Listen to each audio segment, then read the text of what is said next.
Welcome to this explainer. Today, we're unpacking one of the most fascinating, high-stakes concepts in modern democracy. Have you ever wondered what actually stops a government from legally rewriting the rules just to keep itself in power forever? We're diving deep into the Basic Structure Doctrine, a legal principle that wrestles with that exact terrifying scenario.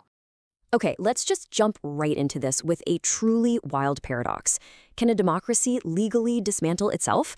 Can a parliament use its own legal power to destroy the very constitution that gave it that power in the first place? It sounds totally absurd, right? But think about the actual mechanics here.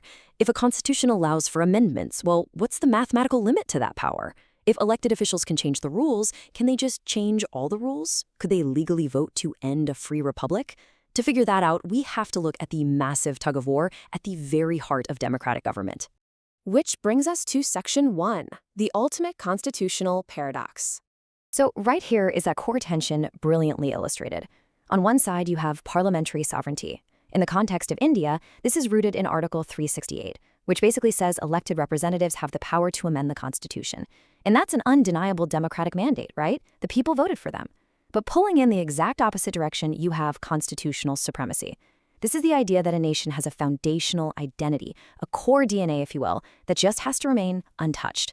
So how on earth do you balance the people's absolute right to change their laws with the absolute need to protect the nation's foundational rulebook? Well, this exact tension leads us straight to the specific solution crafted by the Indian Supreme Court.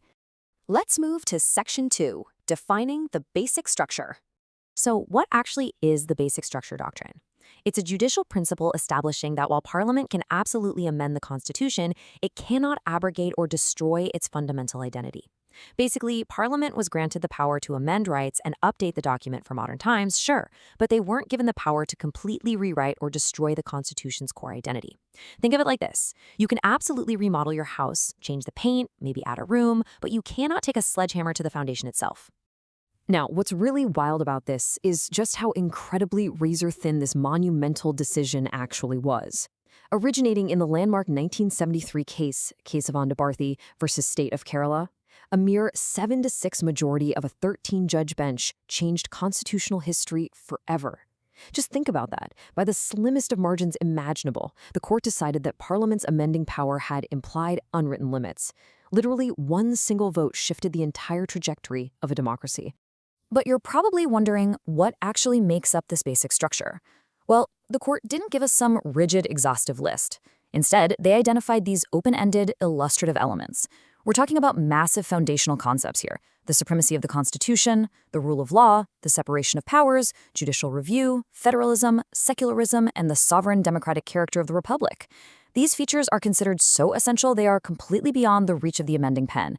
And importantly, the court left this category deliberately open so they could figure it out on a case-by-case basis. This brings us to Section 3, the historical legal battle. To understand why the court felt compelled to invent this doctrine in the first place, you really have to look at the intense historical ping-pong match that preceded it. It was a relentless battle. Parliament repeatedly tried to assert virtually unlimited amending power to shield their laws from the courts, and the judiciary just continuously pushed back to protect its oversight. It starts in 1967 with the Goloknath ruling, which actually made fundamental rights entirely unamendable. Parliament aggressively retaliated with the 24th, 25th, and 29th Amendments to insulate land reform and other legislation from judicial review. Then boom, 1973 hits and Kesavananda strikes that middle path. But it didn't end there. In 1975, the Indira Gandhi case struck down a clause that actually tried to immunize the prime minister's election from judicial scrutiny. And finally, by 1980, the Minerva Mills case invalidated amendments that tried to remove judicial review altogether and grant blanket primacy to directive principles. What a roller coaster. So, as you can see, the doctrine didn't just appear out of thin air. It emerged from a very specific historical anxiety. There was a very real, palpable fear that a highly motivated parliament might completely insulate itself from judicial review, essentially making itself legally unquestionable. The doctrine was a direct judicial response to that existential threat. Now for Section 4, defending the safety valve. Let's shift gears for a second and look impartially at why defenders of this doctrine believe it is absolutely vital for a surviving democracy. They argue that without this so-called safety valve, there is absolutely no mechanism to stop a slide into authoritarianism. They view the Basic Structure Doctrine as the ultimate fail-safe. It functions to clearly distinguish between an ordinary amendment, which is perfectly healthy and permissible, and the outright destruction and refounding of the constitutional order, which is strictly off limits.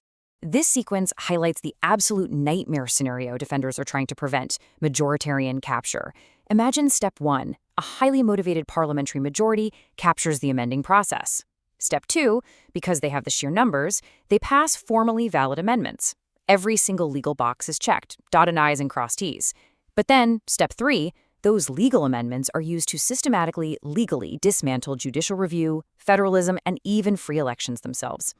Without the Basic Structure Doctrine, a government could use perfectly legal steps to destroy a free republic from the inside out, leaving absolutely zero constitutional mechanism to arrest the slide. But of course, there's another side to this. Section 5, the Judicial Overreach critique. This immense judicial power does not come without fierce and highly legitimate criticism. Critics raise a really serious objection by pointing out a severe institutional imbalance here. On one side, you have elected supermajorities, the actual representatives of the people who follow the rigorous written procedures explicitly laid out in Article 368. But on the other side, you have an unelected judiciary.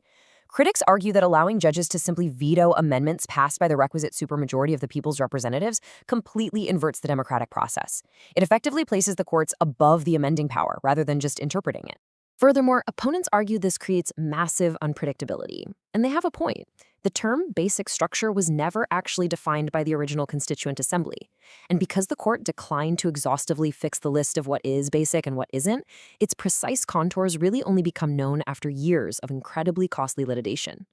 Critics argue this effectively substitutes judicial preference for the written, agreed-upon amending procedure that Article 368 itself lays down. You literally just don't know if a constitutional amendment is valid until unelected judges tell you it doesn't violate their unwritten categories. So where does that leave us? Section 6, a delicate democratic balance. Where does this actually leave us in the grand scheme of constitutional law? Ultimately, this doctrine represents a highly considered institutional choice. It's built entirely on the premise that certain features are so deeply foundational that destroying them wouldn't just be an amendment, it would be a complete replacement of the Constitution altogether. And to enforce that, it places heavy trust in the judiciary as the constitutionally designated interpreter to be the one position to make that incredibly tough call when a line is crossed. I really want to leave you pondering this final question. Should written constitutions contain any features that are utterly immune from supermajoritarian change? Period. Because whether you view the Basic Structure Doctrine as a completely necessary democratic shield keeping authoritarianism at bay, or as a massive overreach by an unelected judiciary, well, that depends entirely on how you answer that one fundamental question. Thanks for joining me for this explainer. I hope we've given you a clear, structured lens into one of the most critical, high-stakes debates in all of constitutional law.